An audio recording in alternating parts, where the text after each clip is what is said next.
अस्सलाम वालेकुम दोस्तों। सिंधी सोप सीरियल ज़हर ज़िंदगी जो धरती टीवी ते तमाम जल्द अचण वारो आहे।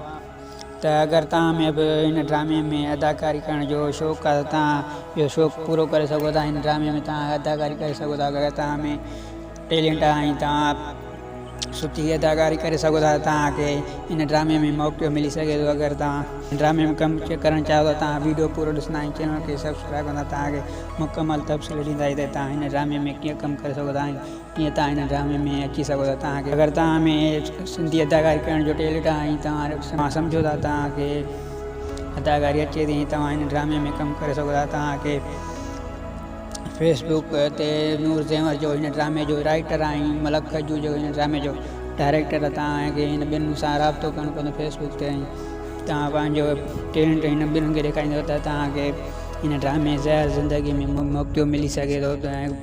हिन ड्रामे में सिंध जा बहितरीन सीनियर अदाकार कमु कंदा तव्हांखे नज़र ईंदा ऐं हुन ते नूर ज़ेवर जो हिन ड्रामे जो राइटर ऐं डायरेक्टर मलक खजू फ़ैसिलो कयो त हिन ड्रामे में न्यू टेलेंट खे बि खणी ईंदा। अगरि तव्हांखे टेलेंट आहे तव्हां में त तव्हां हिन ॿिन्हिनि सां राब्तो कयो ऐं तव्हांखे हिन ड्रामे में कमु मिली सघे थो। तव्हांजी टेलेंट ते अगरि तव्हां में अदाकारी जो शौक़ु आहे तव्हां अदाकारी करे सघो था।